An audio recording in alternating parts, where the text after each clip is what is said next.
Venezuela y Colombia dejaron de ser aliados para convertirse en un agujero negro del crimen organizado que desafía a Washington. Mientras Estados Unidos no define si enfrenta una guerra contra el narcotráfico o contra un Estado criminal, la élite opositora pacta en secreto su rendición y María Corina Machado se aferra a una etapa final resolutiva que podría cambiar o sellar el destino de todo un país. Hoy en Cara a Cara tengo a Luis Toti Medina. Él es analista y asesor político internacional. Bienvenido a Impacto Venezuela, Toti. Qué gusto tenerte en mi programa. ¿Cómo estás? Hola Mildred, el gusto es mío, un placer y un saludo cariñoso, afectivo, con el cariño de siempre, pero además para ti y para tu audiencia. Gracias, Toti. Para quienes no saben, pues somos amigos, nos conocemos desde hace tiempo y siempre estamos conversando sobre esta dinámica política de nuestro país y estamos en un momento que yo veo como crítico cuando vemos al presidente Donald Trump no solamente apuntando al régimen de Nicolás Maduro, sino ahora también al presidente de Colombia, Gustavo Petro, y todo relacionado al narcotráfico. Toti, estamos viendo nacer un eje Caracas-Bogotá que desafía abiertamente la hegemonía estadounidense. Hay que entender las claves de este conflicto inicialmente. En Estados Unidos se produjo lo que los analistas geopolíticos y políticos jurídicos de Estados Unidos llaman making a case, es decir, hacer un caso. La dinámica de esto fue primero desconocer a Nicolás Maduro, producto del fraude que efectuó el 28 de julio. Luego vino la declaración o la designación de el Cartel de los Soles como una fuerza antiterrorista, una fuerza terrorista que amenaza a los Estados Unidos, una organización terrorista que constituye una amenaza para los Estados Unidos. Luego vino la designación de Nicolás Maduro como jefe de ese Cártel de los Soles. Todo esto ha ido siendo el hilo conductor de un making a case, de hacer un caso para luego decir: no estoy agrediendo a un presidente, no estoy agrediendo a un gobierno legítimo, estoy agrediendo a una organización terrorista que es una amenaza. Y ni siquiera estoy agrediéndola, me estoy defendiendo. Por parte del presidente de los Estados Unidos, Donald Trump, de decir que notificará al Congreso las acciones de defensa, es decir, no va a solicitar permiso al Congreso, sino notificarle de las acciones de defensa que hará dentro del territorio venezolano para defender a los Estados Unidos de esa amenaza. También es indicativo. A esto se ha sumado efectivamente, Gustavo Petro ha ido fabricando también su caso. Petro está apenas a menos de un año de entregar el poder.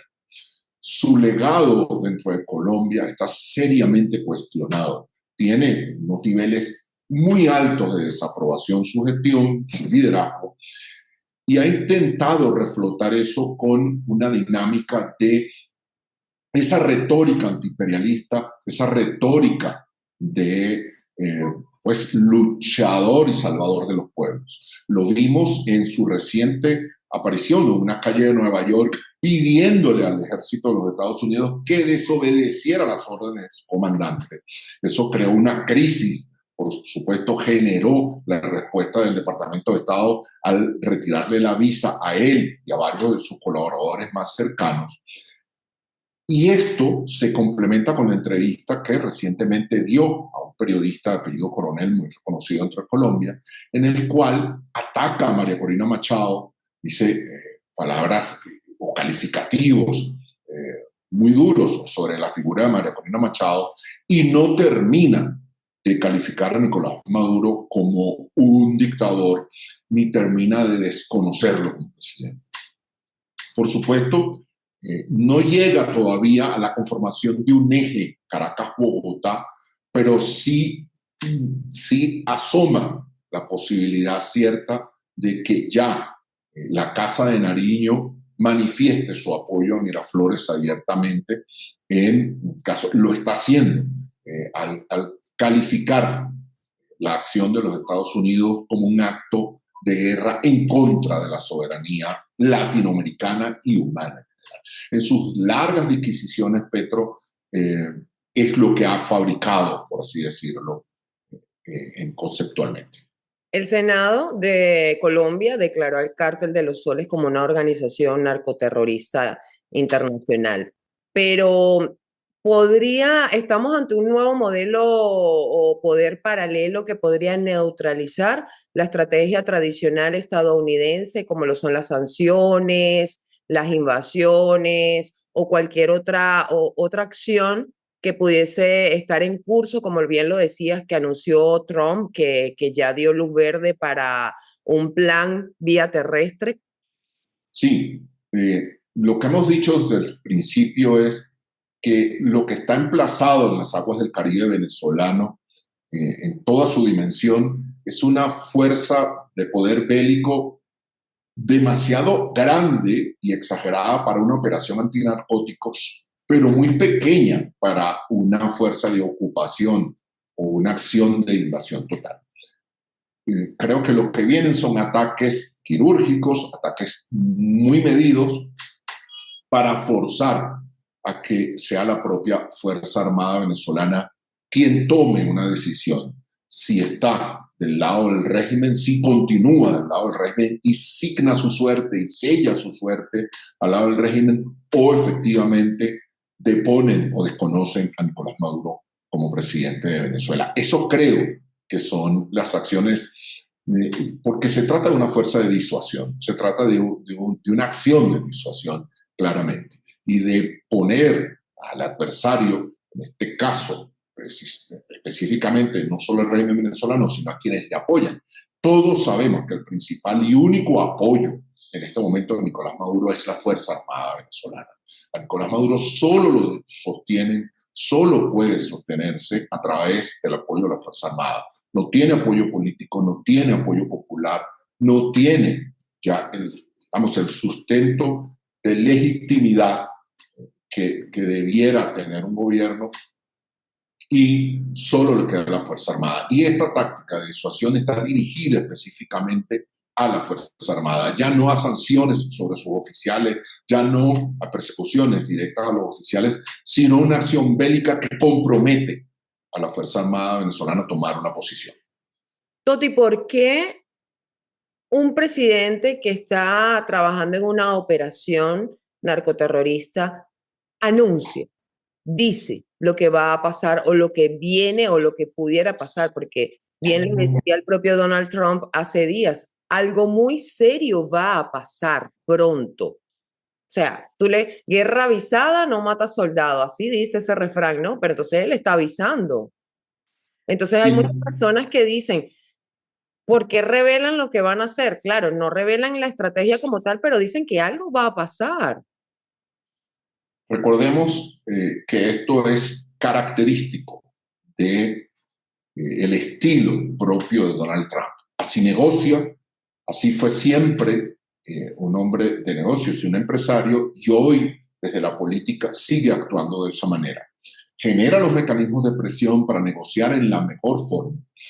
Hace, por supuesto, gala de alguna incontinencia verbal en algunos casos, y mide muy bien la generación de incertidumbre. Si algo tiene poderosamente Donald Trump es que es imprevisible. Cuando menos estás esperando algo, lo hace, y cuando estás esperando que haga algo, pues deja de hacerlo o entra en dejación de eso. Así que esa fortaleza que él tiene para negociar se ve claramente en ese anuncio. No solo el de decir que algo va a pasar y que vienen más acciones, sino el de decir que ha autorizado la operación abierta de la inteligencia estadounidense a través de la CIA para que actúe dentro del territorio venezolano. Hacer eso, pues, es claramente un punto más de la presión que él pretende ejercer sobre la Fuerza Armada venezolana, específicamente, no sobre el régimen de Nicolás Maduro, porque ya retiró a Richard Grenell, a Dick Grenell, como el vocero, como esa suerte de enlace y enviado especial para comunicarse con el gobierno de los Estados Unidos con el régimen venezolano. El retiro de Dick Grenell es significativo porque no converso más con ustedes. Sí, y a eso voy, a la negociación, porque no solamente es externa, sino también interna. Recientemente se hablaba sobre ese sector de la oposición llamado Alacranato y un documento de Qatar donde podría estar mediando Qatar para lo que es el tema de las sanciones, lo de siempre, y que se hagan nuevas elecciones, que se liberen a los presos políticos. ¿Es factible que esto se pueda dar en este momento? Siempre se hablan de negociaciones y de vías diplomáticas y aunque Estados Unidos dijo no converso más con el régimen de Nicolás Maduro, pues hay un sector o una élite opositora que sí lo está haciendo. No sabemos exactamente si es en Qatar, con Barbados otra vez, como sea, pero ¿tienes información o cómo ves ese escenario? Bien, la veracidad del documento que ha sido publicado, un colega tuyo, no ha sido todavía reafirmada por el Departamento de Estado, que es, al parecer, quien filtra esa información a este periodista. De ser cierto, ese documento pues solo valida o certifica o reafirma lo que ha venido ocurriendo con un sector de la población de la oposición venezolana, que ha sido el de negociar efectivamente con el régimen de Maduro y tratar de intermediar con otras fuerzas del mundo para conseguir algún tipo de acuerdo. Lo que ha sucedido en otras ocasiones es que las negociaciones han sido abiertas. Hemos sabido de la negociación en Dominicana, hemos sabido de los procesos de negociación en Barbados, hemos sabido de los procesos de negociación en Qatar. Por supuesto, esto compromete efectivamente la efectividad de las negociaciones, porque normalmente este tipo de acción política se lleva en silencio, no se deja al ruido de los micrófonos o al ruido de los focos noticiosos para que las negociaciones puedan llevarse a cabo y puedan llegar a feliz término. Lo cierto hoy es que este conflicto, como todo conflicto, va a terminar en una mesa de negociación, ya sea por una vía concertada o ya sea por una vía de fuerza, pero va a terminar en una mesa de negociación. Ya sea que se acuerde algún tipo de transición o algún tipo de cambio, o ya sea que se rompa una negociación definitiva y se haga uso de la fuerza, pues, en el caso específico del contexto del territorio nacional. Pero lo que sí es cierto es que la negociación nunca debió ser desestimada como efectivamente la hemos satanizado. El problema ha sido entender que la negociación era efectivamente para conseguir una transición y no para dar más tanques de oxígeno al gobierno venezolano. ¿Ves viable o posible que se pueda dar una negociación en donde, como también ha salido a la luz pública, supuestamente que Delcy Rodríguez podría reemplazar a Nicolás Maduro, que alguien de ese sector reemplace finalmente a Nicolás Maduro como para hacer ver que se está haciendo una especie de transición en Venezuela y luego convocar nuevas elecciones? ¿Tú realmente, que conoces tanto de la política venezolana, ves que ese escenario se pueda dar, Toti? Y visto lo visto, uno pensaría que quienes menos duermen hoy son quienes lideran el régimen venezolano, porque no saben quién va a entregar a quién.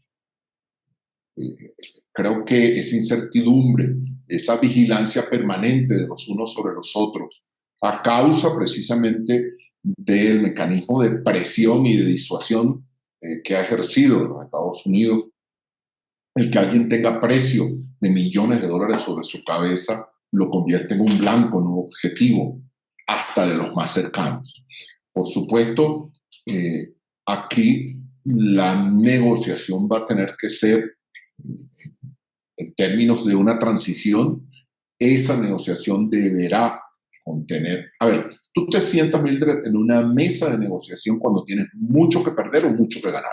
Cuando los costos de eso, porque si tu situación, si tú no tienes nada que ganar o nada que perder dentro de una mesa de negociación, no te sientas.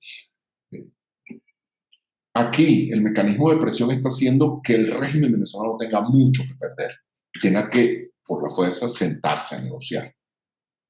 Digamos que ese proceso solo será factible en el momento en que efectivamente el régimen venezolano ya no solo sienta, sino que esté convencido de que su mejor escenario es esa negociación. Han sido 27 años de una figura de un enemigo externo. Hay quienes dicen que el chavismo se sostiene por ese enemigo externo que normalmente siempre ha sido Estados Unidos en sus diferentes administraciones. Siempre ha existido ese roce con Estados Unidos, con los gobiernos de Estados Unidos. Puede ser este también, el de Donald Trump. Vimos una primera administración, llegaron a unos acuerdos, no tanto como con Joe Biden, pero sí hubo unos acuerdos, pero ahora vemos un Donald Trump totalmente radicalizado, muy distinto a la administración anterior. Entonces, pero mostrar eso realmente sostiene al régimen de Maduro, que tenga un enemigo externo y se victimice. Eso ha servido para la retórica victimista, eso ha servido para la épica de la creación de un enemigo externo poderoso que cohesione tus bases sociales y que le dé sustento a tu discurso.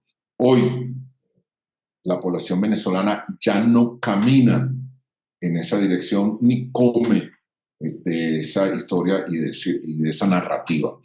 Ese relato le sirvió a Hugo Chávez, le sirvió a Nicolás Maduro durante mucho tiempo, pero hoy el enemigo superior, el enemigo mayor de la población venezolana no es precisamente una potencia extranjera, sino su propio régimen hegemónico, dictatorial y ahora fraudulento.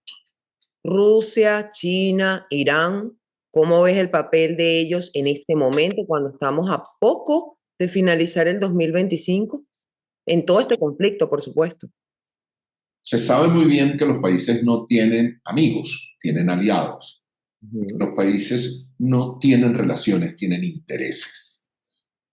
Los intereses de Rusia, de Irán, de China, en la medida en que no colidan o que no llegan a tener una, digamos, una incoherencia con lo que quiere hacer Estados Unidos, pues en esa misma medida también se harán acuerdos con esas potencias extranjeras. A ver, lo de Irán está claro, Estados Unidos no llegará en ningún caso a algún tipo de consenso o acuerdo que permita que Venezuela siga siendo un aliado de Irán, que le suministre uranio o que Irán suministre combustibles y algún tipo de apoyo al régimen venezolano. Pero en el caso de China se trata de un tema económico, se trata de un tema más de garantizarle a China pues el pago de la deuda que Venezuela ha contraído con China,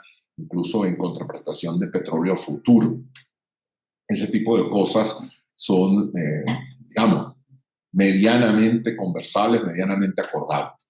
En el caso específico de Rusia, pues se trata más de un tema signado por la relación casi que personal que tienen Donald Trump y Vladimir Putin. Eso podría ser resuelto en una conversación entre ambos líderes que además, como sabemos, Donald Trump lleva buena parte de las relaciones diplomáticas de Estados Unidos al son y al ritmo de sus simpatías con esos líderes. Y en este caso hay una buena relación entre ambos, por lo cual no sería desestimable que ambos lleguen a algún tipo de acuerdo sobre Venezuela, que incluye Ucrania, por ejemplo, que en esto se mueve todo el contexto geopolítico internacional. La etapa final resolutiva.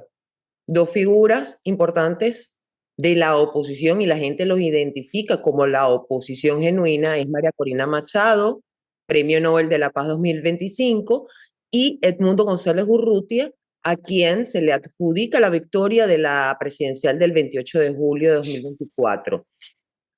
¿Cómo pueden materializar estas dos figuras un quiebre desde lo interno?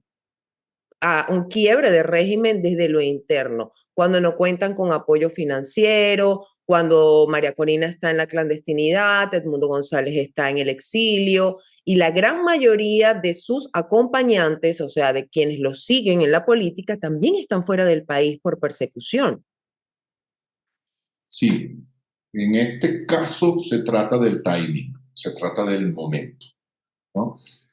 Víctor Hugo decía que nada es más poderoso que una idea a la que le ha llegado su momento.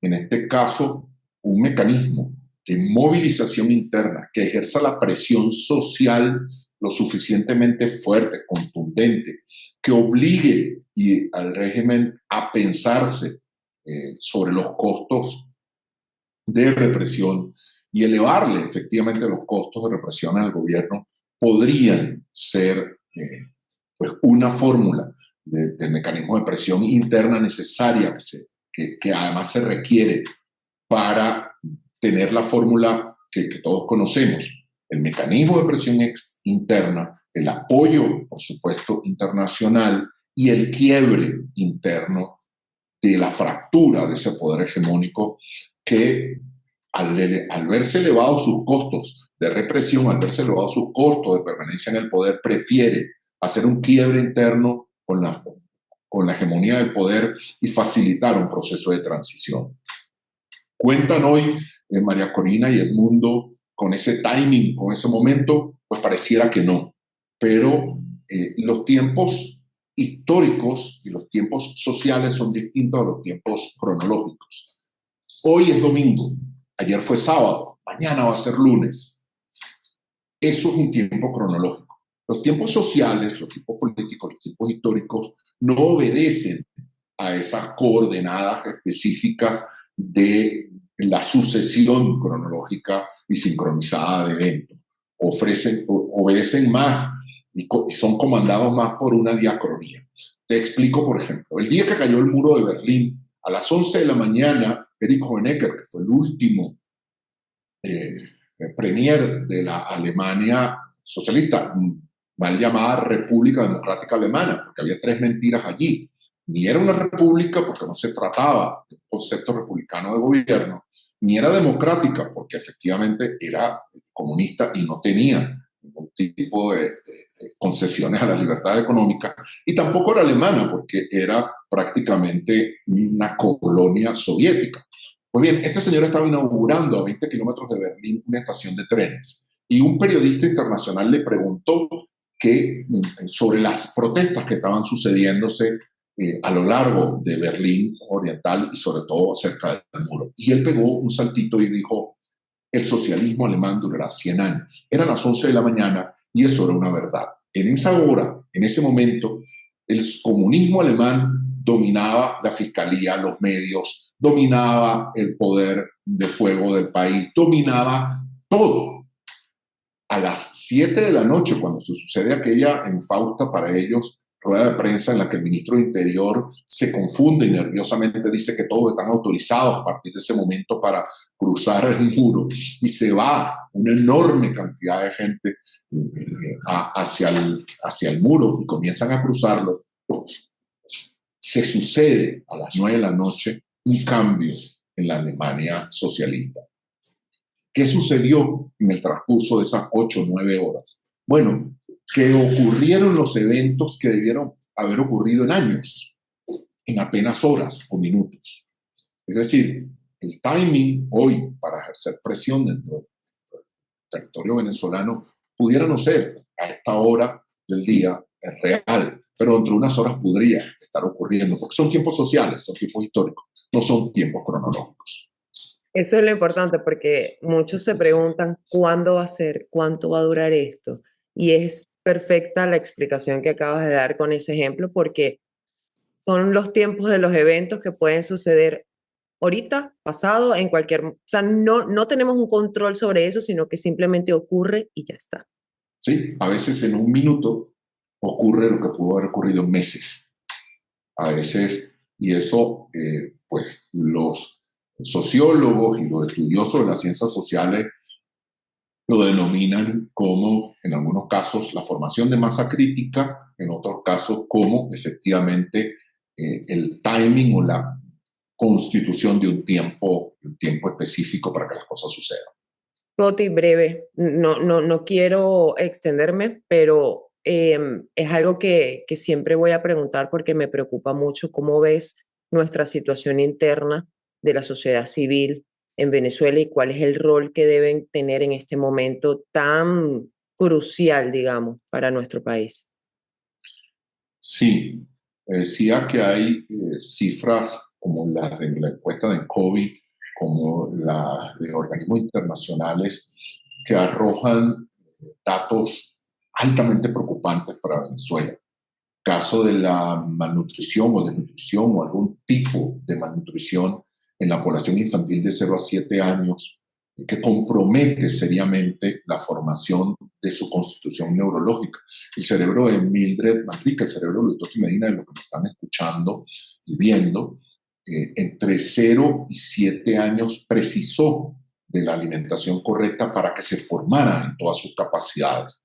Pero además la cobertura, por ejemplo, de vacunación el año pasado, que debió pasar de los 400.000, de las 400.000 vacunas apenas alcanzó menos de 100.000.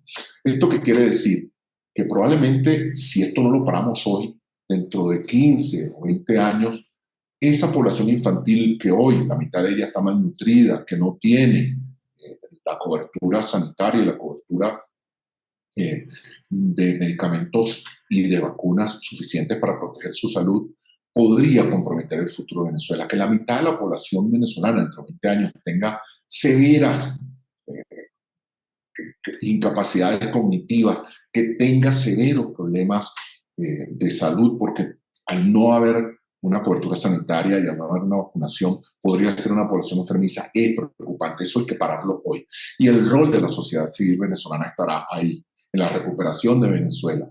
Venezuela, sus hijos tendrán un papel preponderante en la recuperación del futuro del país. ¿Nos costará una generación? Pues no lo sé. Probablemente nos costará. La infraestructura, Mildred, se recupera fácilmente.